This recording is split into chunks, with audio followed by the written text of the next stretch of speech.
James, do you mind just sending me that doc again? I'm just trying to Sure. find it in Got the. it. Oh Yeah, wait, I got it. Are we recording? We are. Oh, we We're are. on. Ah! From All right. Cardano Summit to Infinity. Oh, my bad. yeah, there you go. All right. So, welcome, ladies and gentlemen, members of the decentralized movement. We are here today with myself, Tashoma Bellini. We've got Sydney Nicholas, James Dunzeef, and Joshua Akpan. Should we just go around in a circle? Start with Sydney. All right, cool. Sounds good. I'm happy to be here, first of all, especially with these guys because they're brilliant.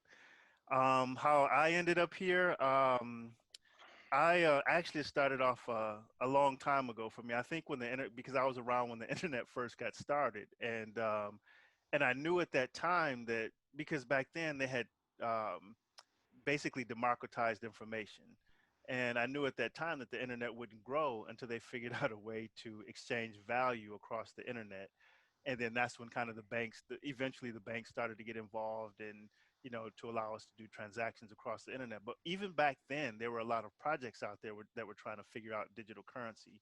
Um, you know, move forward, 2012, 2013, 2014, I was looking into projects. And then finally in 2014, 2015, I bought just a tiny bit of Bitcoin and a tiny bit of Ethereum, more Ethereum. And this was in 2015. And my Ethereum went way up, and it just it made me think about what was going on.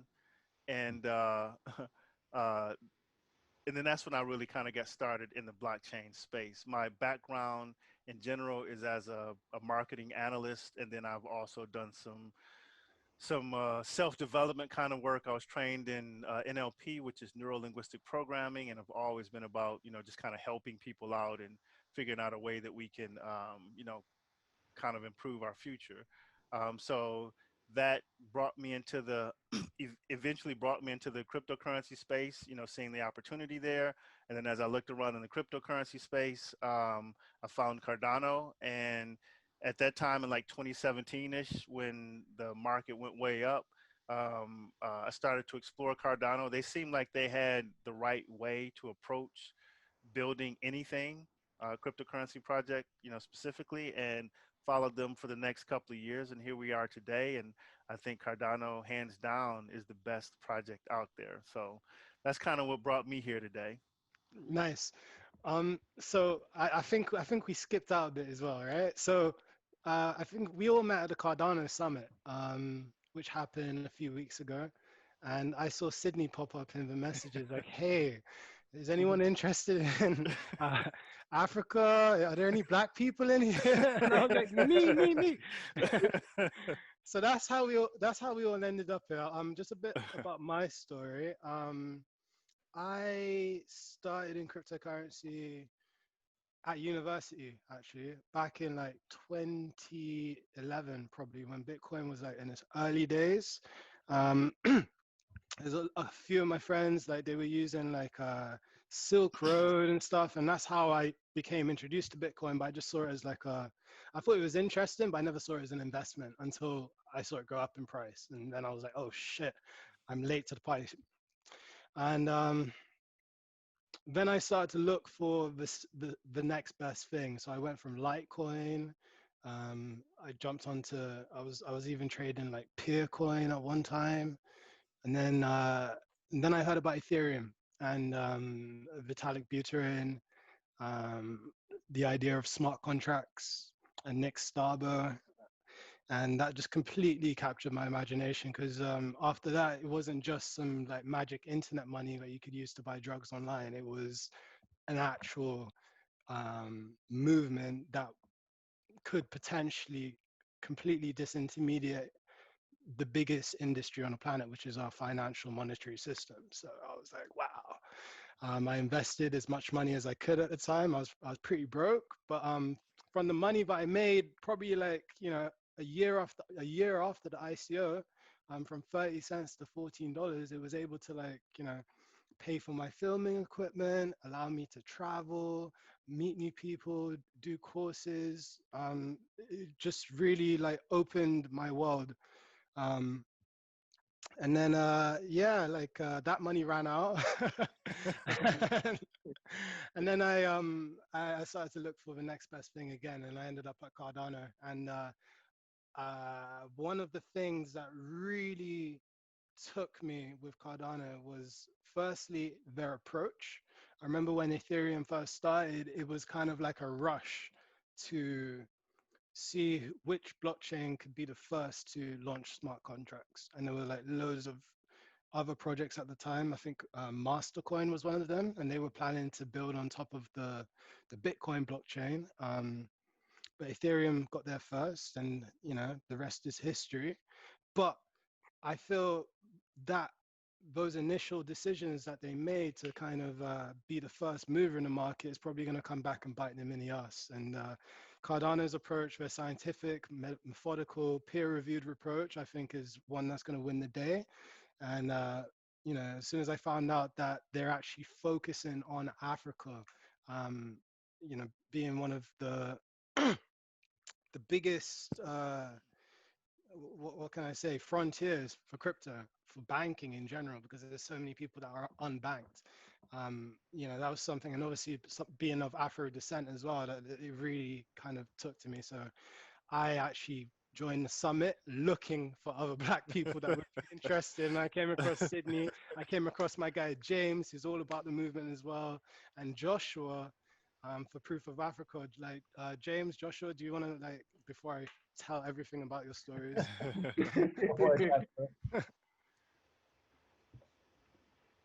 You want me to go at it? Yeah, yeah, go ahead.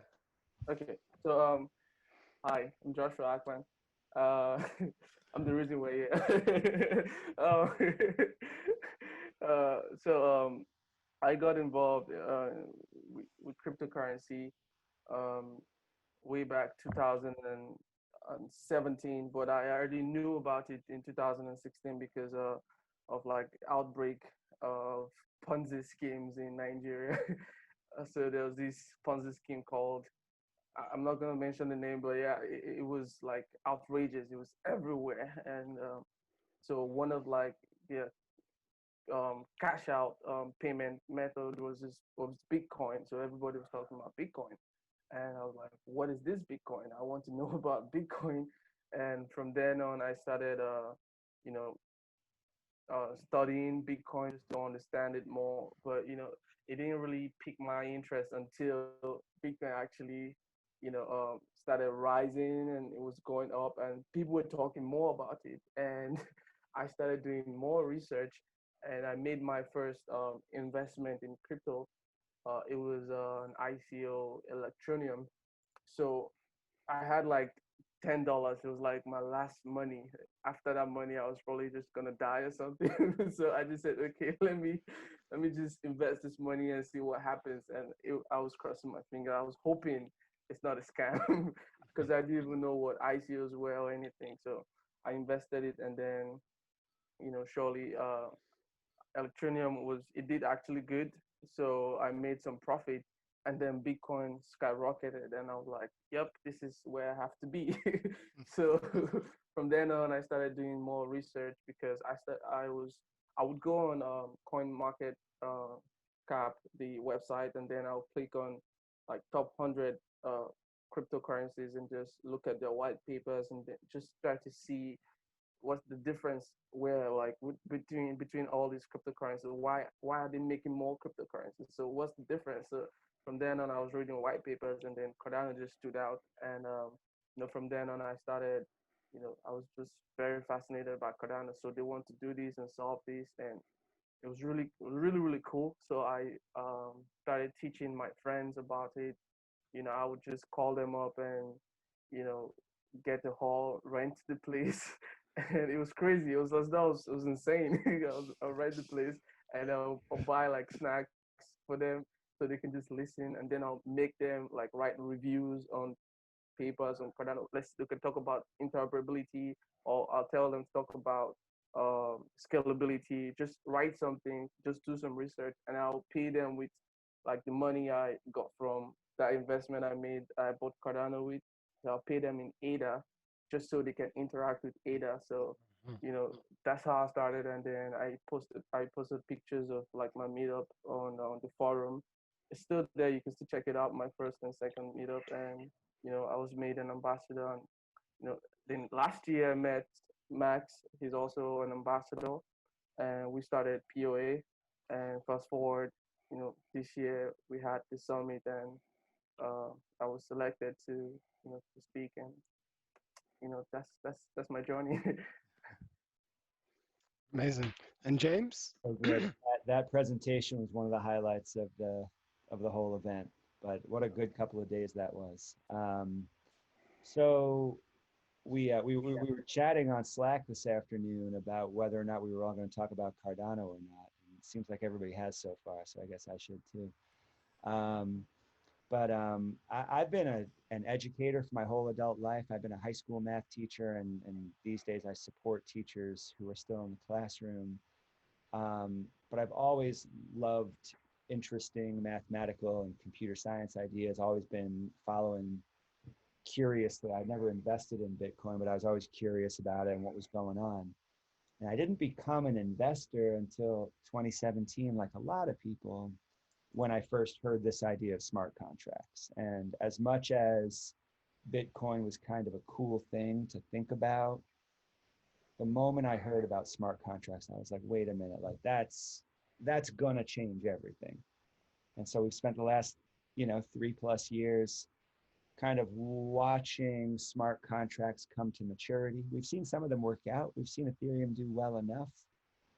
But all along, even then in 2017, seeing Charles talk about, hey, here's some of the limitations of what exists so far, and here's what he and his team propose doing about it.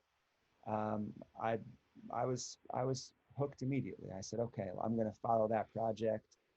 I've followed and become interested in plenty of failed projects over the last 3 years.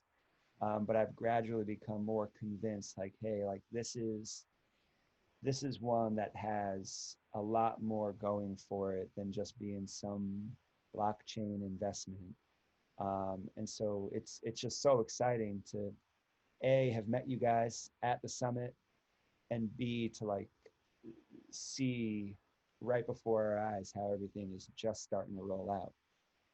And thinking about, we got to tell the world about this. We got to let people know as this comes out, and kind of show people what the potential of all that is. Nice. Cool. So,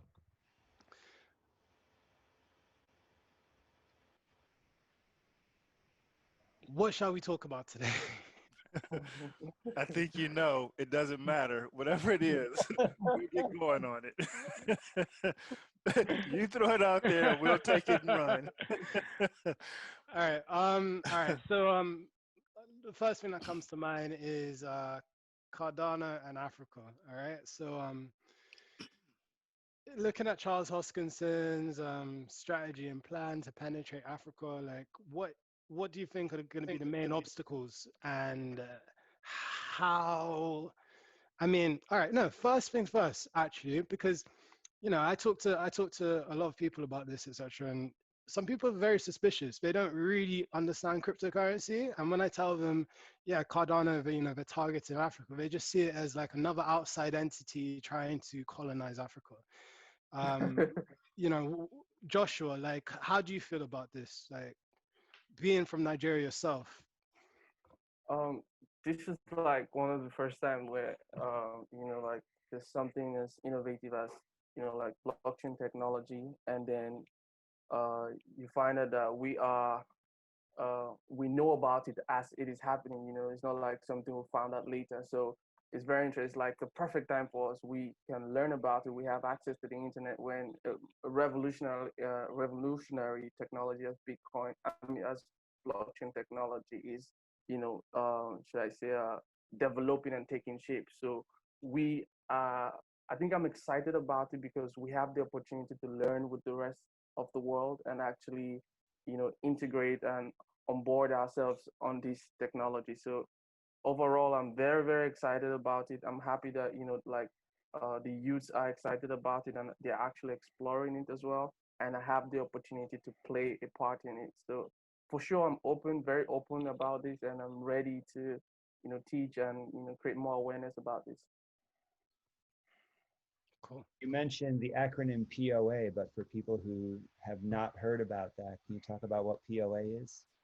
Okay, so POA is Proof of Africa. Proof of Africa is a stakeholder um, that is representing Africa in helping to create more awareness of cryptocurrency, especially Cardano and blockchain technology, and also uh, heavily involved in. So it's a stakeholder powered adoption driver, basically. So uh, we are stateful first of all, and then we're trying to use our funds that has been generated from stateful to power adoption by foster you know taking part in like education and holding meetups and creating guides for Africans. So that's what POA is in a nutshell. That's awesome.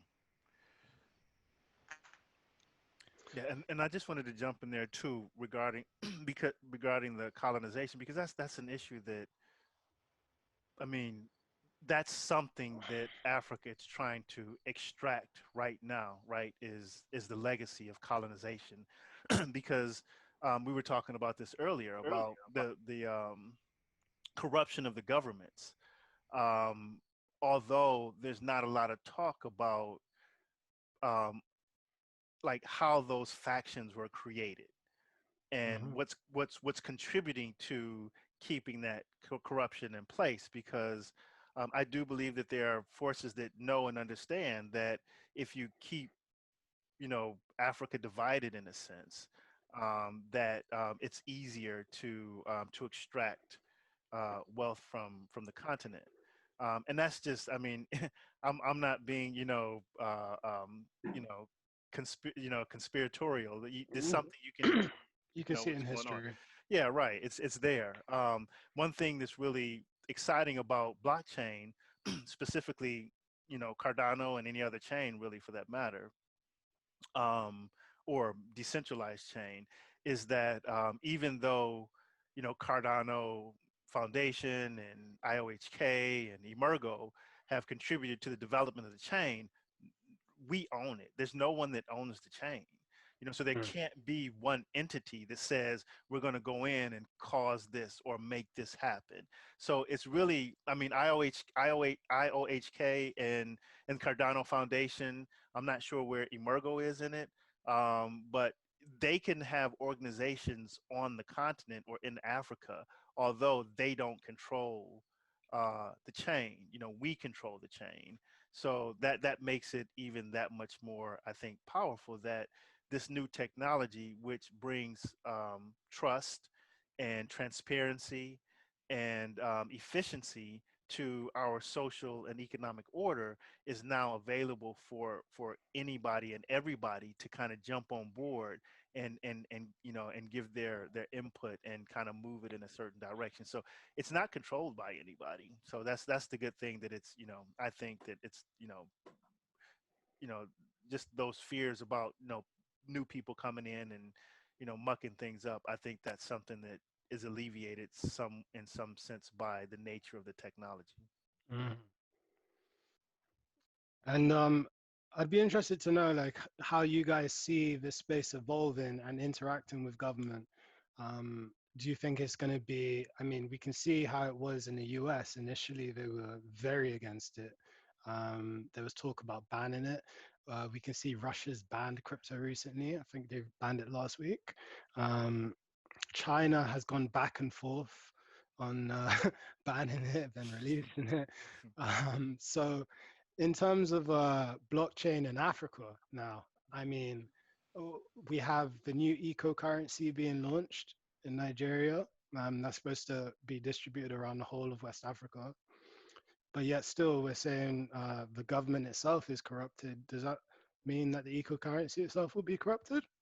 And if that's the case, how will government respond to competing cryptocurrencies like Cardano or Bitcoin or Ethereum that can't be controlled, how how do we distribute that amongst the population?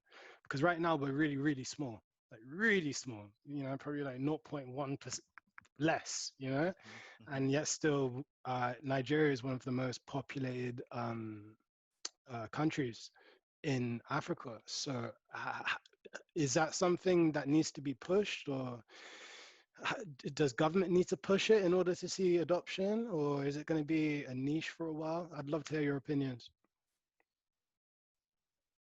I think you just outlined a conversation agenda for a whole season of podcasts right there.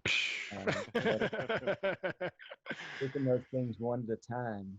Um, but I think it's worth dwelling on stake pools for a few more minutes. Could you just Sydney, quickly explain what stake pools are for our yeah, listeners? so Sydney was talking about how we own the network, right? And just to give a really quick history lesson, the Bitcoin network is owned by miners, right? People with powerful computers who can run really fast calculations to mine Bitcoins and sustain that source of truth. That's a vast oversimplification, but given our time, like that's a starting point. And over time, as Bitcoin has become more valuable, the calculations you need to run have gotten more and more computer intensive, right? They've gotten more difficult. So it used to be that back when Tashoma was in college, you could mine probably from your dorm room if you wanted to. However, since then, it's become more and more centralized. In opposition to that, what Cardano and other proof of stake networks are doing is allowing basically all of us to say, hey, we own this network. Instead of by running a powerful computer, we can own the network just by owning a stake in it and putting it somewhere. Now, where we put it is those stake pools, all right, like Proof of Africa, for example.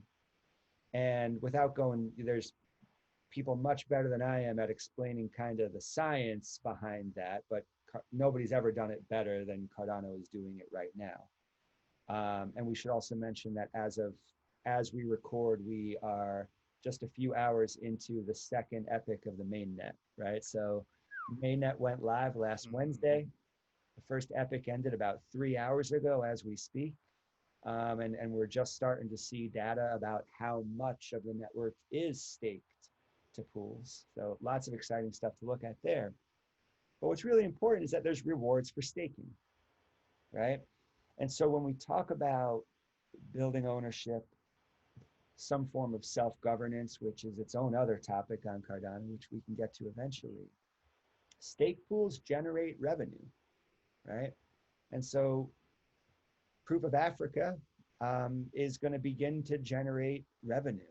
And as stake owners, as stake pool operators, we have the option of deciding where that revenue goes, right?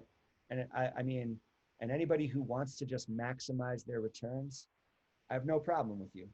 However, I think all of us have this option of considering, is it worth it to consider how my stake is delegated and who it's generating revenue for, right? So Joshua, I think you are on the front end of a really important conversation about what role stake pools can play. And it's really nice seeing within the Cardano community a growing mass of stake pools saying, hey, we pledge that a certain amount of our rewards are going to go to this cause or that cause, right? How are you guys thinking about like the responsibility of stake pools within the network? Well, I mean, for me, when I heard about the idea of stake pools and just naturally thinking about how this ecosystem would evolve, it seemed like a no-brainer that, at some point in the future, when it comes to deciding who you're going to stake with, you're going to stake with the staking pools that share your values, or have some type of social cause behind it, because it's an open field. Anyone can set up a staking pool. It's not like Bitcoin where you have to have a ton of equipment and a ton of resources in order to just be able to compete. Cardano is an open field, and it's built to stay that way over time, to become more decentralized over time. So with that in mind, it's like, well, I mean, if everyone's setting up staking pools and you can earn an interest with everyone, obviously it comes down to which staking pools are giving you the best rewards. But I think over time, that's just going to become marginal, right? I mean, 3.9% versus 4% is Mm-hmm. marginal, right? So Mm-hmm. for me, I'm looking out for staking pools like Proof of Africa that are using their staking rewards, staking operator rewards, to go towards a cause that I believe in. And I've read Proof of Africa's proposal and how they're planning to train developers in Nigeria to be able to build out these blockchain systems. And that's where my heart is. That's where I want to put my money. Mm-hmm. My question is though, is how can we set this thing on fire? Like, how can we really get the ball Mm-hmm. rolling Mm-hmm. in that sense? Is game theory enough? Is because I feel like education is a huge barrier. Mm-hmm. I'm sure a few of my friends will probably be listening to this podcast and still be thinking, what the hell are you guys talking about? You know what I mean? Agreed. Yeah. Yeah. So it's like it's almost like profit and the desire to make money isn't enough in a sense, because there's loads of ways to make money in this world, right? Mm-hmm. We just happen to fall into crypto and we kind of get it. A lot of people still don't get it, Mm-hmm. and I feel I'm worried about that, right? Because at the same time, we're seeing large financial institutions starting to warm up to crypto, Mm-hmm. starting to warm up to Bitcoin, especially. And I just don't want to see the movement get hijacked. This Mm-hmm. is supposed to be decentralized and grassroots. I don't want to see Mm-hmm. it come from the top down. I'd rather see Mm-hmm. it come from the bottom up. So Mm-hmm. I'd I love to hear your suggestions. Yeah, I think that's the nature of it. I think like the networks that have been built, that's the nature of it. It's a bottom up network. You can't hijack it per se. I mean, you can I mean, just like anyone else, you can purchase tokens, cryptocurrencies, tokens, value basically, because I mean we're having this conversation right now, and I'm just thinking as we're having this conversation, and we're using phrases and terms that people have no idea what we're talking about. So, um, but it's important because like we're early movers, right? So Mm, we understand what's happening from a technology perspective, and that gives us an early mover advantage, so we mm, are going to prosper as a result of being able to get into these networks early. I still haven't done the math on this, but usually when I say this, people are like, okay, but like if you had purchased, because people are not going to get the technology. There's still people that don't get like Windows or or your mhm, phone iOS or whatever. Um, but they do get money. They do get value. They do understand that they can use money and value to somehow improve their lot in life, to somehow improve somebody else's lot in life, because they can then put their ideas to work because they have resources behind it. But that I have to do the calculation so I can stop like throwing numbers out there. But if you had purchased like $5 worth of Bitcoin in 2010, it would be worth, 10, let's say, just say tens of millions of dollars today, um, because yeah, the tokens were less than 1 cent at that time. So there was a huge appreciation in the value of Bitcoin. But the way that I see like the ecosystem in general, or what's happening, is I think a lot of people understand Uber, you know. So Uber was disrupted the taxi cab business. So this company comes in, we used to drive taxi, we used to, get cabs to drive us around if we needed to go somewhere. Uber came in and they disrupted that business. mhm, Have Airbnb, which is another disruptor of a major business, which is the hotel business. People used to go whenever they were traveling on vacation, whatever, whatnot. They would go to a hotel, but now they can use Airbnb. Well, just mhm, like you were saying, Tashoma, um, uh, uh, these networks, these protocols are are angling. Not only are they angling, they're going to disrupt a lot of industries. But the biggest industry that they're going to disrupt is the industry of finance, which are the banks that we bank with, and you know, the companies where we get our mortgages and where we get our credit cards.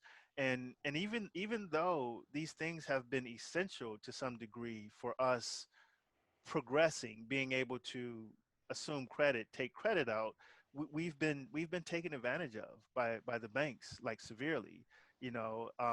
Whether it's taking my money, my $100, paying me interest on my $100, which was less than 1%, turning around and then loaning the $100 that I put in the bank to you, and then charging you 18%, and that's all profit that they're making, just for taking my money and loaning it out.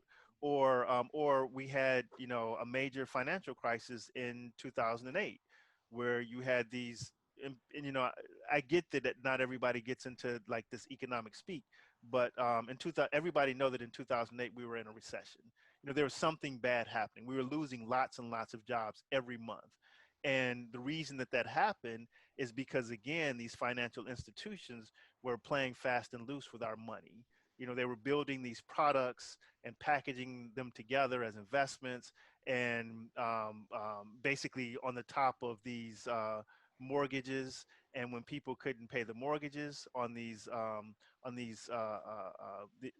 mortgages that people got, they couldn't pay them, then that made kind of the whole system unravel. And then, as a result, things started to go down, and then the government had to come in and pump a lot of money into the economy, in order to get the economy, at least to a place where we wouldn't, continue into a depression.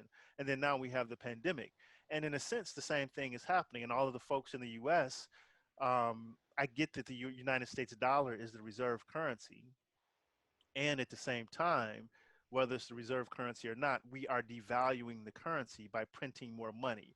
And what that means to the average person is that, bread costs you, $1.50 today. It will cost you 4 cents, $4 tomorrow, because we've devalued the bread itself. Isn't becoming more expensive. It still takes the same amount of effort to bake the bread. The process of baking the bread hasn't changed. What's changed is the money that you use in order to buy the bread doesn't have the same value anymore. So it used to only take one of those dollars. Now it's going to take four of those dollars. So these blockchain networks are now starting to disrupt that practice of those in the financial system, again, playing fast and loose with our money, not really helping us understand the choices that they're making and how they're going to impact us or impact our kids in the future. And it's going to bring a lot more trust, a lot more transparency, and it's just going to, in a sense, make the world work a lot better. So I think, in general, for people that are new to blockchain, you don't have to understand exactly what blockchain is, because most of the people that I know, I know in my neighborhood, they don't understand how a motor works in a car, but yet and still they know how to get in, turn the key, and drive it where they need to go. And I think just what's important is to be open to the technology, to explore it a little bit more. If you know someone who's introduced you to it, or definitely anybody here, if you had any questions, we'd be willing to answer any of those questions. But the short of it is, it's an opportunity. And I want to say one more thing before I before I be quiet here. One thing I learned early on is that it's not smart people and hard workers that make a lot of money. Smart people and hard workers can make a lot of money. The people who make the most amount of money are the people who recognize a wave and get in front of it. That doesn't, whether it was investing in Google, or it doesn't matter. If you see the future coming and you get in front of it, you're going to be lifted up like everybody else. And right now, um, uh, blockchain, cryptocurrency, that's the future. The dollar, most people don't have dollars in their wallet. The dollar is going away, and this is the future. And if you get in front of it, you're going to benefit from getting in front of it and be able to, just appreciate the value that you kind of put into the ecosystem. So how do we get the community in front of it then? Mhm. Suggestions, guys. I just talked for like 20 Yeah. minutes. No, all right, because I'm just gonna spit straight. I'm gonna sorry, shoot straight. All right. Tell me, you say a little bit about what you've been working on. I mean, you've Yeah, done. exactly. Yep. Yeah, exactly. So I'm working on a project called DeFi Babylon. It's a play on words, decentralized finance and Babylon. It comes from a Bob Marley song, the Babylon System. Is the vampire sucking the children day by day? I think he knew what he was talking about. I'm pretty sure he was talking about the financial system. But what really kind of drew me to this, because before I was into Bitcoin and blockchain, I was really into stuff like positive money and sound economics, and the idea of having economic sovereignty, right? And if you look at, say, the history of oppression that has happened to African people and how much it's profited the oppressors and how it's contributed towards our current financial system. Um, I beg anyone listening to this to just research the 1619 project. It was funded by, I think it was the New York Times or Financial Times. And they go into a lot of detail explaining how modern institutions we have like now, like JP Morgan, Bank of America, basically the financial institutions that run the world, um, they all basically got their head start by enslaving people and selling them in the markets as bonds, and that's essentially how we get the terms bonds and stocks and bonds. So I mean, for me it was very personal. I mean, the '08 crash happened when I was just going to university, and so I was like right in the thick of it, and I was like learning everything I could about how our economy works, how our monetary system works. And I became a bit of a gold bug. I started off in precious metals like silver and gold, and I was like, yeah, screw fiat currency. I just want to get away from it. But the problem is those assets are already dominated. They've already been. It's quite hard to like jump in and really make a huge impact in a market that's so big and so established already. So cryptocurrency appealed to me in that sense, where it was like, okay, well, the money you can make from cryptocurrency compared to stocks or precious metals is wild. And then on top of that, it's decentralized. It's not controlled by any one entity. Whereas with gold and silver, you don't know what these mining companies are doing. You don't know if there's any insider trading happening, or, so the reason why I created DeFi Babylon was because I saw that there was a huge disparity in wealth, um, especially amongst African people or Afro descendants. And I figured if we really want to see equality, or something that resembles equality, you kind of really have to get down to the basis, like the economics, like, and how can we inject wealth back into these communities that have been oppressed for so long? That's the main question. And I think it starts with education, and that's why I created DeFi Babylon, because I've been privileged enough to have the time to educate myself about economics, and I know other people aren't as interested, and they probably don't see how important it is.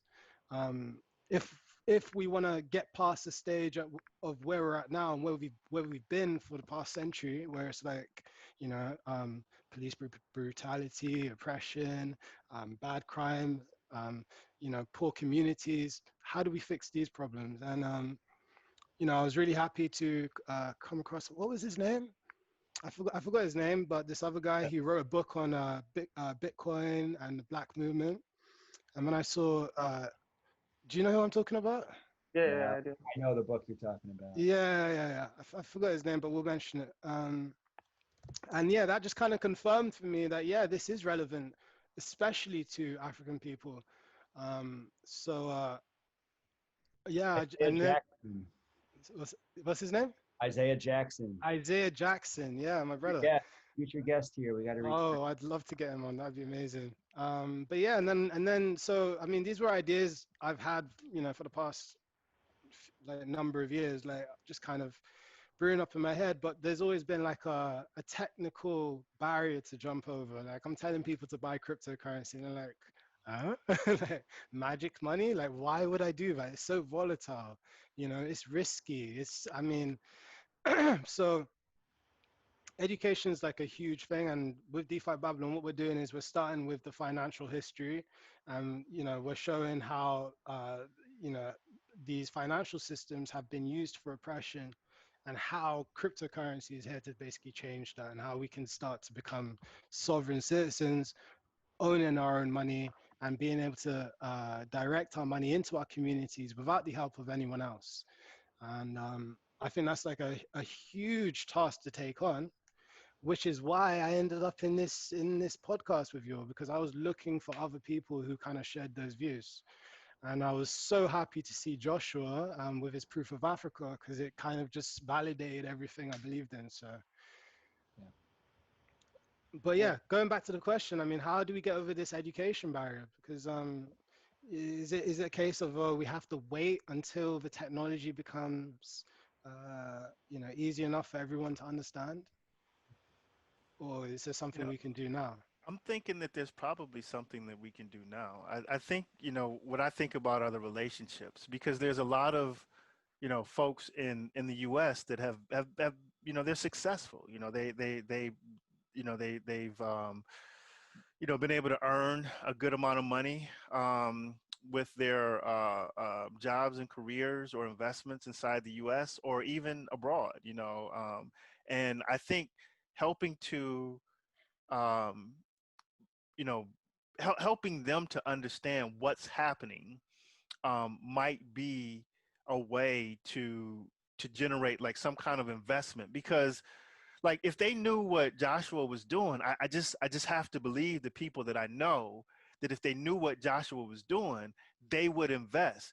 They might Mm, not on their own go buy Cardano or any other cryptocurrency for that matter, but if they knew that they were helping to build, um, or helping, Proof of Africa to generate resources that would then be used to build the community, I have to believe that they would want to invest in something like that. And it's not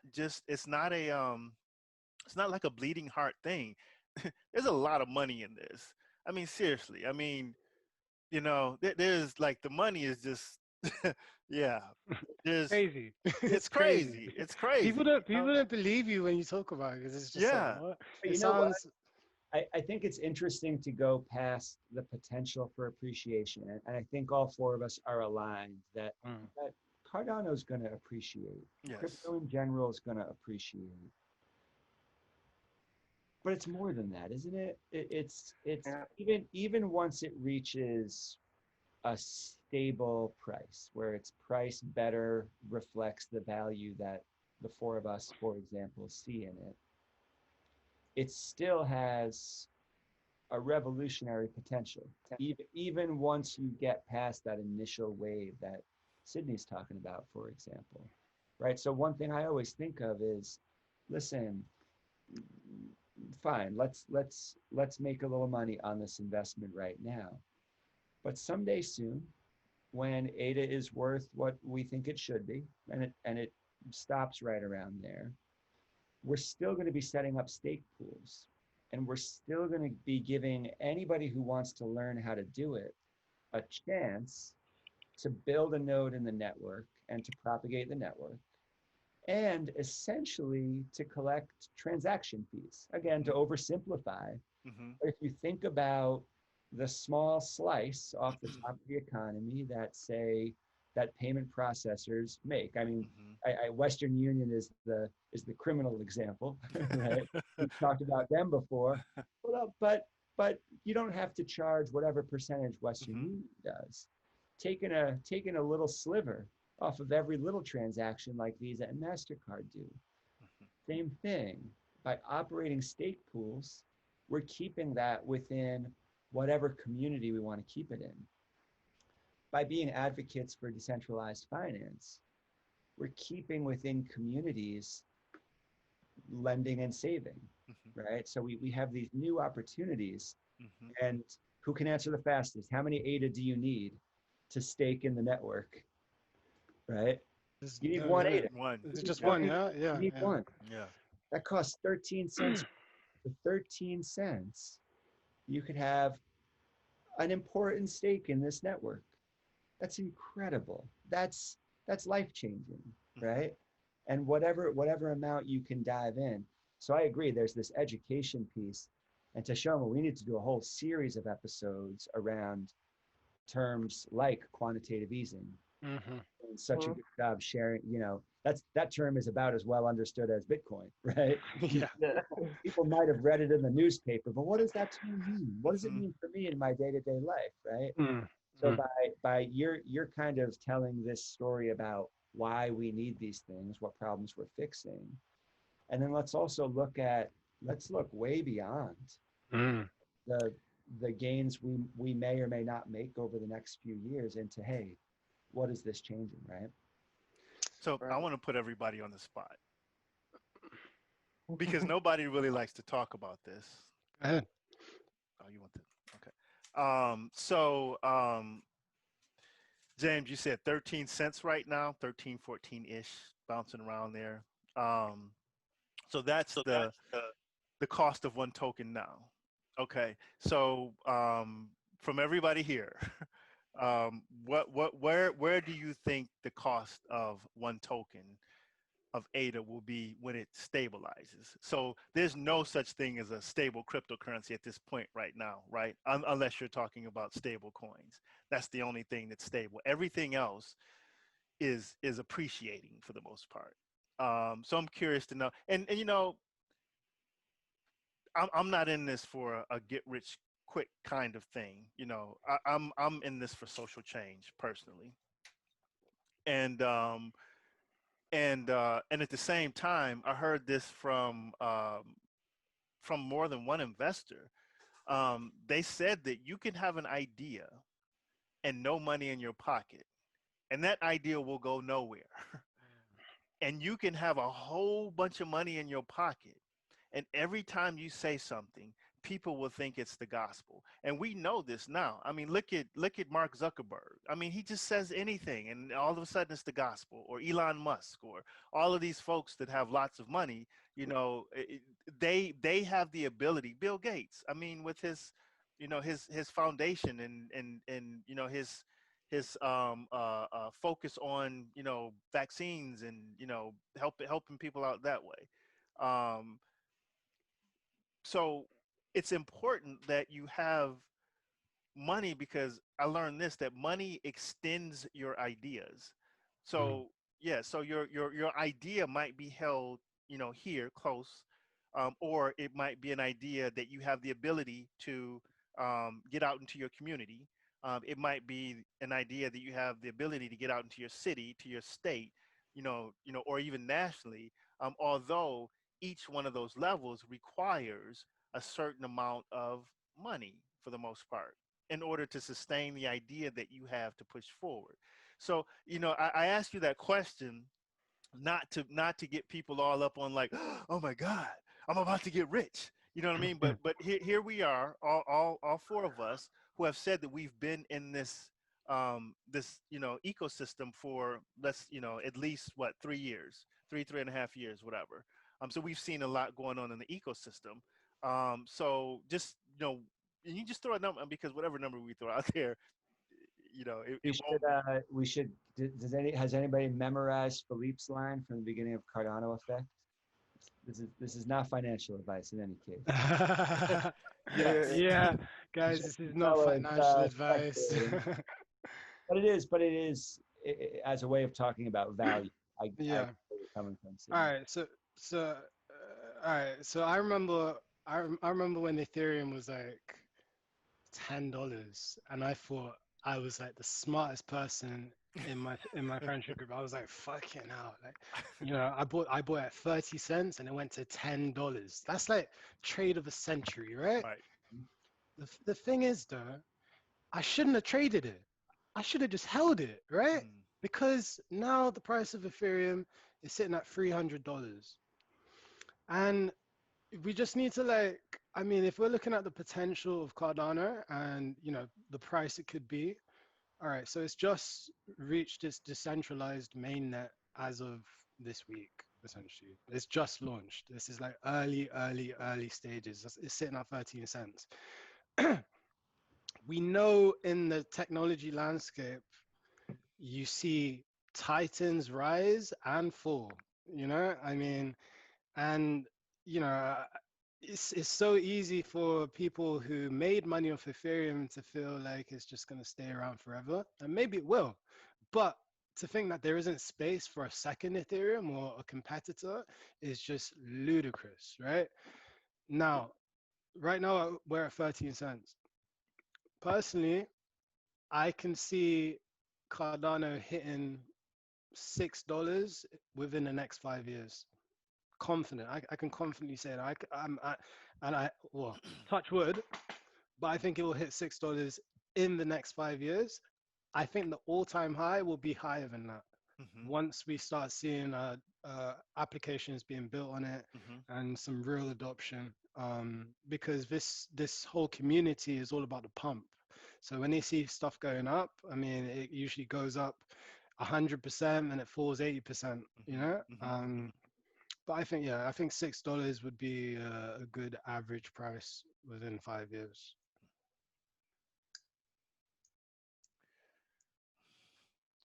Oh, I have to say something. Okay.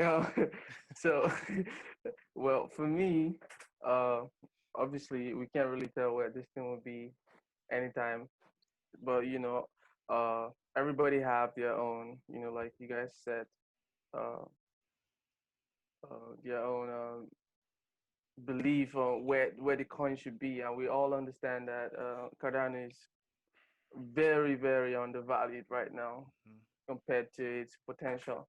So, um, well, I don't see Cardano reaching.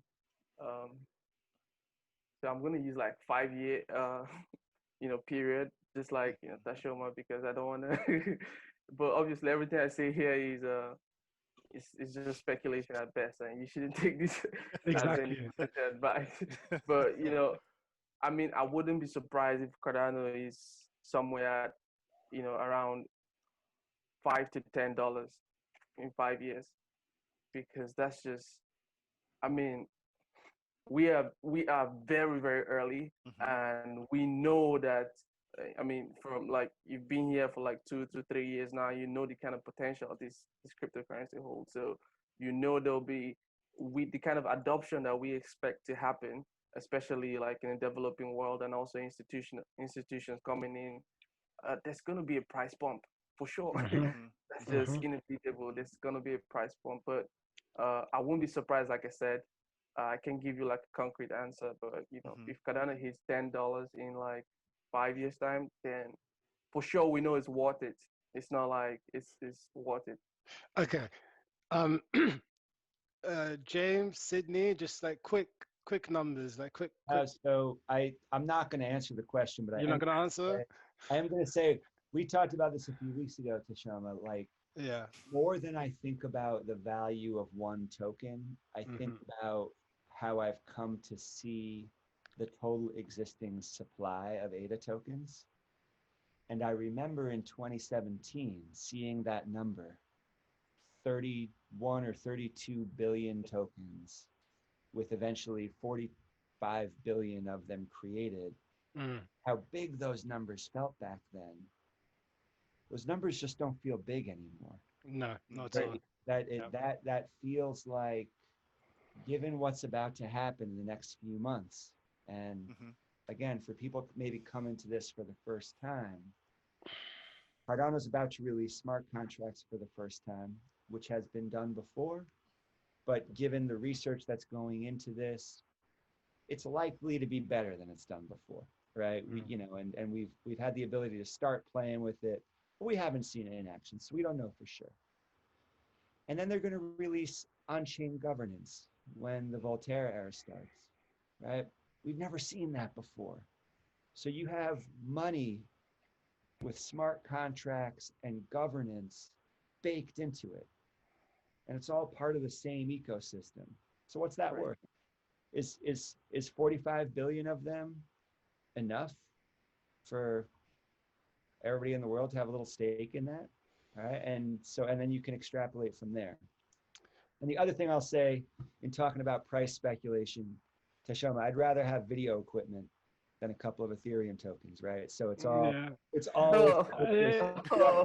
the only reason Hindsight's a beautiful the thing, only okay? reason I'm saying that, listen, at every step of the way, if you make a little bit of profit, think about what is the value of that to you, right? Exactly. And if it allows a friend or a loved one to do something important, Mm-hmm. always take that as, Oh yeah. make sure to judge that with the value it's worth too. Yeah. Mhm, mhm, 100%. mhm. Oh, And I'm sorry if I come across bitter, guys. No, I'm no, no, not. I'm kidding. I'm not bitter. I'll tell you, I, I can I'm tell actually I you, had really some excited. tokens and I can tell you the name of the colleague who I should told me have to held give them. me a couple of Bitcoin. I remember in the teacher's room in 2011 having art teacher, and she knows who she is. But she was talking about it. Hey, my husband's mining Bitcoin. I was like, that's crazy. She's like, you want some? I was like, nope. you know. Right, right. Don't want any of that crap. What Yeah, is that? what Yeah, am I going to do with right. it? I Yeah, don't know how to take right, care of that. Oh man. right, right. Yeah. So and again, this is not financial advice. Pay attention though. It's not about, it's not financial advice. Don't, so what I'll say is pay attention, number one. And number two, only invest what you're willing to lose. And people that find us will be interested in new technology and interested in investing, because people that are not into that won't happen upon this video. It's unlikely that they'll happen upon this video Mm, because they're not looking mm, for it. What I would say is, I think like the tokenomics are important, James. Like you say, the number of circulating supply, all of that's going to play into what the value of it is. And then at the same time, even though there's a circulating supply, I mean, based on what we've seen, there's a lot of people staking this circulating supply, which means that there won't actually be tokens available for movement. They'll be kind of stuck in the network in a sense. So my numbers are a lot higher. I mean, I personally believe that Cardano will go wherever Ethereum has gone. So I see it that way, because I see what's happening in the Ethereum ecosystem. And right now Ethereum is working very hard and very, very diligently, and those guys over there are absolutely brilliant. And without a doubt, Vitalik Buterin is one of my favorite people on the planet. I love that. He's brilliant. He's just a walking brain.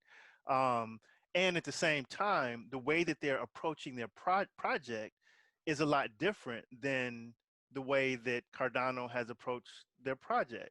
mhm, So they've already solved for a lot of the problems that are going to happen. You know what I mean? And Ethereum is they have a lot of very smart people in the ecosystem that are building upon the network. But number one, they're not using formal methods necessary. So these things aren't being proved before they're being made available to people, on the network, and as a result, people have lost their money in the past. And I know that a lot of those holes have been plugged up, but there are a bunch of hackers out there right now as we speak, looking to take down every network and take money mhm, out of every network. And I just think that the way that Cardano built their network is they plan for those type of things. Not to mention with these technologies that they have that'll be coming up. Not to mention that the more stake pools that come online, the more decentralized the network will become. They're already at what, like 1,000 transactions per second or something like that, or somewhere around in there, I think, with just the base protocol. And then when they have these Hydra heads on top of each node, that's going to extend each node that has the Hydra protocol will extend the network by 1,000 or the transactions per second by 1,000. So I mean, orders of a magnitude of transactions, and all that means is that it doesn't matter if you're building a video game, it doesn't matter if you're, doing, driverless cars, it doesn't matter if you're doing a voting system for the government. The protocol will be able to handle it as far as the number of people that can interact with the protocol at one time. So I think about it that way when I look at like Coin Market Cap, and I mean this sincerely, and I think all of the projects out there are remarkable. When I look at Coin Market Cap and all of the projects that are ahead, that are ahead of Cardano, I Mm, just don't see any of them that have built their protocol out that way, and that have the ability to do what Cardano can do today. You know what I mean? Not to mm. mention that it's going to continue to grow. So I do. I believe that wherever Ethereum has gone, I do believe that once, DeFi gets on there and they have all of these applications, not to mention the interoperability. So, and I don't know how fast this stuff is going to come out, but Charles is already talking about, like, by the end of the year that we're going to be interoperable with Ethereum. So what happens at that point when all of the projects on Ethereum are now running on Cardano without having to move their project over to the base protocol? You know what I mean? So the value of the protocol, in my opinion, is just going to shoot up. So I won't put a number on it, but I will say wherever Ethereum has gone, I believe that Cardano will go. All right, so we seem to have an average of around $5 to $6 out of two suggestions that were given. um, what I'm really excited about, though, is even if you just take that small number, and I'm with you, Sydney, I reckon it will go wherever Ethereum goes. I just don't want to lose my listeners. My quote. Right. That's why I didn't give a price. They can You go know what I'm look that saying? one up Oh if they man. want to. I don't want to lose the listeners, yeah. But I mean, all right, even if you just take $5, right? What's the maximum? What's the saturation point for a staking pool? I forgot what it is. It is, I think it was like 200 million or so. 200 million. Right. Yeah. Right. Well, Right. Okay. So even if a pool reaches half saturation, right? So it's like 100 million. Right. That pool is going to be holding 400 million, 500 million. If the price of Cardano is Well, $5, to 500 be million. fair, I mean, as the token value appreciates, the K value is going to go up as well, right? Right. So the greater the token is worth, the more pools we're going to want, and so the saturation point decreases. Right. But even right now, imagine half of the saturation point. You're controlling $13 million in stake. And then the rewards you're earning from that as well. 5% of that. Right? And then you think about, if you get into the realm of social staking pools, just how much impact that they'll be able to make in their communities if they're able to take that money and put it towards good causes. I mean, that's something that will change the world because Hmm. now we're not just waiting on five major banks, to invest. We have Hmm. thousands of basically community banks run Hmm. by people like us, Right, the community. by And the I think community. to your point, to show and then like the governance model, because it's not just Tashoma saying, hey, I got this stake pool and we're going to do this thing for the community. The community gets to participate in that decision. So if they have a stake, in the decision itself, then they're going to be looking towards the success of whatever it is that, is being invested in the community. So yeah, there's a lot of upside, that's for sure.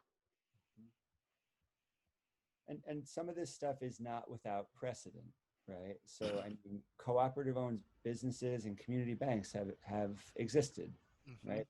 These are things that some people in some communities have access to. But to be clear, for people who might be digesting some of this for the first time, right? We're able to say, look, whatever stake you have, you can delegate it to a pool. right. You and that pool are going to earn a return on that. And governance is built in, right? Hmm. How many of us have a vote in who our banks lend to, right? if we're lucky enough to have money in the bank in the first place, right? Mhm. We don't have any say in what they do with it. Now you're going to be able to say, look, as part of this pool's operation, we can ask everybody who's staked here, what are we going to do with this week or this year's or this month's rewards? How are we going to apply them to the problems that are important to us?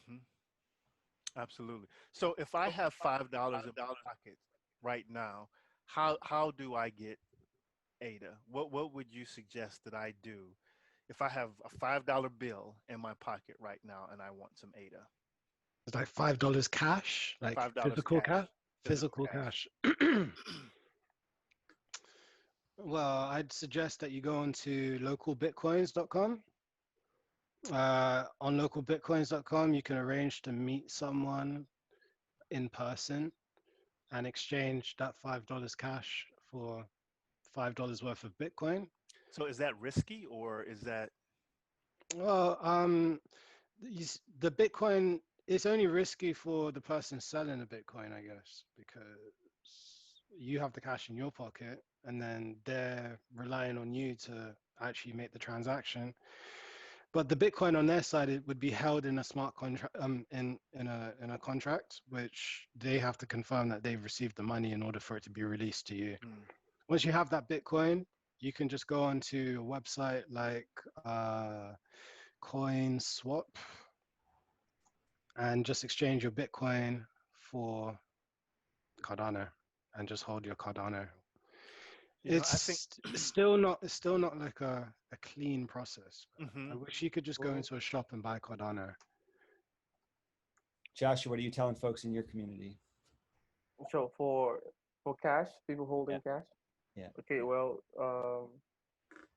if you're in Lagos, you can buy just like how you buy recharge cards, like to recharge your phones for like call credit. You can actually search for like yellow card Bitcoin merchants, and you can just go to their store and just buy Bitcoin with your cash, and then open. You can create the yellow card account, and then you can just recharge that, and you get Bitcoin. From there, you can just transfer it to your Binance account, and trade it for ADA, and move it to your Royal wallet, and you can stake from there. Uh, that's actually a difficult question, man, because I hardly hold cash nowadays. That's the crazy thing. It's like Yeah, most of my money is digital, right? So if you was to ask me, okay, if you had $5 in your bank account, I'd just be like, hey, download the Cash app, um, buy Bitcoin through the Cash app, and then go to simpleswap.io and exchange the Bitcoin for Cardano. Do you think that we could put together look to see kind of the easiest path to Cardano and put together a little quick like tutorial or, some kind of document where, people who had money, maybe, if you have money in a bank account or, Venmo or PayPal or some of these apps that people can hold value in, how they might be able to participate in the Cardano economy. Yeah, I think that's completely necessary. We should probably do one for every country on the planet. Yeah. It's great. I don't see any exchange in Africa actually listing Cardano, which is really strange. And I think like the Cardano Foundation should actually look into that. If you really want to onboard people, you need to start listing. It needs to be visible. I They think, know, like, okay, you can go. sorry, I was just going to say, I think this is what Proof of Africa should be thinking about. Man, hey, add that to that document, buddy. Like that. Right. Why are we training developers? Well, one thing they might be able to do is start a decentralized exchange. There you Absolutely. Oh man, look at that! Right, go. it's my pen. I think that would be a remarkable Gets project. at this really important question, right? Like Yeah. the point is, it's still not easy, right? Mm-hmm, It's mm-hmm, not Yeah. anybody, and I think all four of us are nerds. We know how to navigate a computer. We are willing to put in the work mm-hmm, of getting it. The message right now is, look, someday soon it is going to be easier to get mm-hmm, your hands on this and just follow the dominoes. when it's easier, it's going to be more valuable because more Mm-hmm. people are going to be able to buy it. Right. Exactly. So for anybody who's kind of curious right now, Mm-hmm. just know that one of the rewards for learning how to do this now is you might beat the crowd a little bit, right? Right. So if we would love to help people, I think that's a great education goal, is to be able to say, hey, what's the easiest way to do this in each place? Um, 6 months or a year from now, it's going to be easier than it is right now, Right. right? Right. Right.